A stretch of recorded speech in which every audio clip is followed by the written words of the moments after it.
ഈശോയിൽ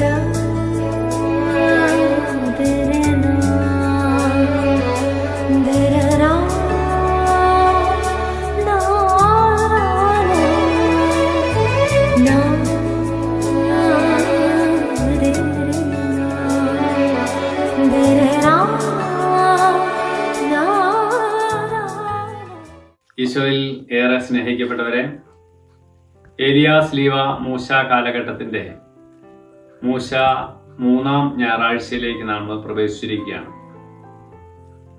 കർത്താവ് നമുക്ക് ഈ ഒരു കാലഘട്ടത്തിൽ തരുന്ന തിരുവചന സന്ദേശങ്ങളെ ധ്യാനിക്കാനും പ്രാർത്ഥിക്കാനും നമുക്ക് അല്പസമയം ചെലവിടാം.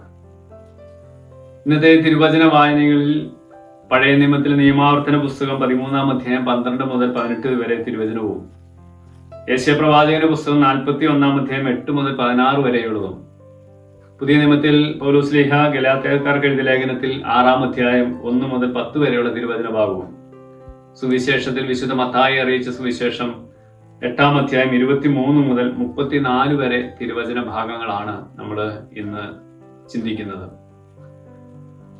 ദൈവം കൂടെയുണ്ട് എന്നുള്ളതാണ് ഈ എല്ലാ തിരുവചനത്തിന്റെയും ഉള്ളടക്കം. നിയമാവർത്തന പുസ്തകത്തിൽ ദൈവം അരുളി ചെയ്ത് അന്യദേശത്ത് നിങ്ങൾ എത്തിച്ചേരുമ്പോൾ ഏതെങ്കിലും അന്യദേവ ആരാധനയിൽ ആരെങ്കിലും അകപ്പെട്ടതായി കണ്ടാൽ അവരെ ഇല്ലാതാക്കുക എന്നത് ഏകദൈവമായ കർത്താവ് ഞാനാണ്, യാഹ്വേ അല്ലാതെ വേറൊരു ദൈവമില്ല, നിങ്ങളുടെ എല്ലാത്തിനും ഉത്തരവും എല്ലാത്തിനും സഹായവുമായി ഞാൻ ഉണ്ട് എന്ന് ആ ജനത്തെ ബോധ്യപ്പെടുത്തുകയാണ്. യെശയ്യാപ്രവാചകന്റെ പുസ്തകത്തിൽ ഞാൻ നിന്റെ വലതുകരം പിടിച്ചിട്ടുണ്ട്, ഞാൻ നിന്റെ കൂടെയുണ്ട് എന്ന് പറഞ്ഞ് നിന്റെ കൂടെ നടക്കുന്ന നിന്റെ സഹായകനായ ദൈവത്തെ മറക്കരുത് എന്ന് ഓർമ്മപ്പെടുത്തുകയാണ്. ഗലാത്യക്കാർക്ക് എഴുതിയ ലേഖനത്തിലും ഏതെങ്കിലും കാരണത്താൽ ഒരുവൻ ദൈവത്തിൽ അകന്നാൽ അവനെ വീണ്ടും കൂട്ടിച്ചേർക്കണമെന്ന് പൗലോസ്ലീഹ ഓർമ്മപ്പെടുത്തുകയാണ്. സുവിശേഷത്തിൽ ഇന്ന് 2 ഭാഗങ്ങളാണ്. ഒന്ന്, ഈശോ കൊടുങ്കാറ്റിനെ ശമിപ്പിക്കുന്നതും ഗനേസരുടെ നാട്ടിലെ 2 പിശാച് ബാധിതരെ സൗഖ്യപ്പെടുത്തുന്നതുമാണ്. ദൈവമാണ് എല്ലാ ശക്തികളുടെയും ഉറവിടമെന്നും എല്ലാ ശക്തികൾക്കും നേതാവ് ദൈവമാണെന്നും ദൈവത്തിന് അസാധ്യമായതൊന്നുമില്ല എന്നും ഈ സുവിശേഷ ഭാഗത്തിലൂടെ നമ്മൾ ഓർമ്മപ്പെടുത്തുകയാണ്. കാറ്റിനെയും കടലിനെയും ശാസിച്ചുകൊണ്ട് പ്രകൃതിയുടെ മേലുള്ള ദൈവത്തിന്റെ ശക്തി അവിടെ ശിഷ്യർക്കും നമുക്കും ഓരോരുത്തർക്കും അവിടുന്ന് വെളിപ്പെടുത്തി തരികയാണ്. പിശാച് ബാധിതരെ സുഖപ്പെടുത്തുമ്പോൾ എല്ലാ പൈശാചിക ബന്ധനങ്ങളിൽ നിന്നും മോചിപ്പിക്കാൻ ശക്തിയുള്ള ദൈവത്തിന്റെ ആ വലിയ ശക്തിയാണ് നമ്മളെ ഓർമ്മപ്പെടുത്തുന്നത്. സ്നേഹന്മാര് ഈശോയെ വിളിച്ച് കരയുന്നത് എങ്ങനെയാണ്? ഗുരു, ഞങ്ങൾ നശിക്കാൻ പോകുന്നു, ഞങ്ങളെ രക്ഷിക്കണമേ എന്നുള്ളതാണ്. ഈശോ അവരെ അഭിസംബോധന ചെയ്യുന്നത്, അവരോട് ചോദിക്കുന്നത് എങ്ങനെയാണ്? അല്പവിശ്വാസികളെ എന്നുള്ളതാണ്. നമ്മുടെ ജീവിതത്തിലും ദൈവം കൂടെ ഉണ്ടെന്ന് പറയുമ്പോഴും നമ്മുടെ പ്രതിസന്ധികളിൽ നമ്മൾ പതറുന്നുണ്ടോ? നമ്മൾ തകർന്നു പോകുന്നുണ്ടോ? ഈശോന്റെ കൂടെയുണ്ട് എന്നുള്ള ഫലത്തിൽ ആ പ്രതിസന്ധികളെ നമ്മൾ അതിജീവിക്കുന്നുണ്ടോ? ദൈവത്തിന്റെ കരം പിടിച്ചതാണ് ഞാൻ മുമ്പോട്ട് പോകുന്നത്, എനിക്കൊരു ആപത്തും വരില്ല എന്നുള്ള ആ വലിയ ബോധ്യം നമുക്കുണ്ടോ? സങ്കീർത്തനം 23-ൽ സങ്കീർത്തനായ ദാവീദ് പ്രത്യേകം നമ്മൾ ഓർമ്മപ്പെടുത്തുകയാണല്ലോ, കർത്താവാണ് എൻ്റെ ഇടയൻ, എനിക്കൊന്നിനും കുറവുണ്ടാവുകയില്ല. മരണത്തിന്റെ താഴ്വരയിലൂടെയാണ് ഞാൻ നടന്നു പോകുന്നതെങ്കിലും കർത്താവിന്റെ കരം പിടിച്ചിരിക്കുന്നു, ഞാൻ ഒരിക്കലും ഭയപ്പെടുകയില്ല.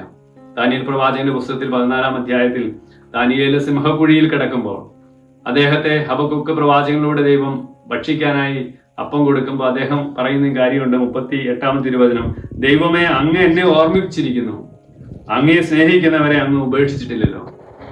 ദൈവത്തെ സ്നേഹിക്കുന്ന ഒരു വ്യക്തിയെയും ദൈവം ഉപേക്ഷിക്കില്ലെന്ന്, ദൈവം കൂടെയുണ്ടെന്നുള്ള വലിയ ബോധ്യമാണ് നമുക്ക് തരുന്നത്.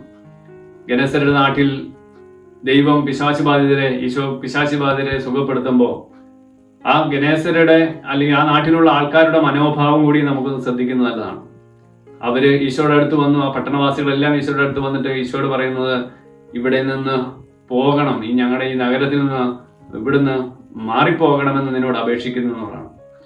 സമരിയക്കാരുടെ സ്ത്രീയുടെ ഉപമയിൽ അല്ലെങ്കിൽ ജീവിത കഥയിൽ സമരിയ പട്ടണത്തിലേക്ക് ചെന്ന ആ സമരിയക്കാരി അവിടുത്തെ പട്ടണവാസികളെല്ലാം ഈശോയുടെ അടുത്തേക്ക് ക്ഷണിക്കുന്നുണ്ട്. അവരവിടെ വന്നു കഴിയുമ്പോൾ ഈശോയുടെ അത്ഭുതത്തിൽ, ഈശോയുടെ ആ വലിയ ദൈവികമായ ഇടപെടൽ അവര് വിശ്വസിക്കുന്നു, ഈശോയിലേക്ക് അവർ കടന്നു വരികയാണ്. പക്ഷെ ഇവിടെ തങ്ങളുടെ സമ്പത്ത് നഷ്ടമാകുന്നതിനെ കുറിച്ച് ആകുലപ്പെട്ട് തങ്ങളുടെ ഭൗതികതയെ അവര് വലുതായി കണ്ടുകൊണ്ട് ആത്മീയമായൊരു രക്ഷ നേടുന്നതിന് പകരം ഭൗതികമായ നഷ്ടത്തെ വലുതായി കണ്ടവര് ആത്മീയ നഷ്ടത്തെ അവര് ഒഴിവാക്കുകയാണ്.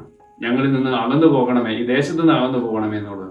പ്രിയപ്പെട്ടവരെ, ചിലപ്പോൾ നമ്മുടെ ജീവിതത്തിലും എങ്ങനെയാണ് ദൈവം നൽകുന്ന രക്ഷയെ നമ്മൾ മനസ്സിലാക്കാതെ, ആത്മാവിനെ കുറിച്ച് കൂടുതൽ നമ്മൾ ബോധ്യപ്പെടാതെ, അതിനേക്കാൾ ഉപരിയായി ഭൗതികമായ സമ്പത്തോ ഭൗതികമായ നേട്ടങ്ങൾക്കോ നമ്മൾ അമിത പ്രാധാന്യം നൽകി ദൈവികമായ രക്ഷ നമ്മൾ നഷ്ടപ്പെടുത്തി കളയുന്ന വ്യക്തികളായിട്ട് തീരുന്നു. ഈ ദിവസം നമുക്ക് പ്രത്യേകം ധ്യാനിക്കാം.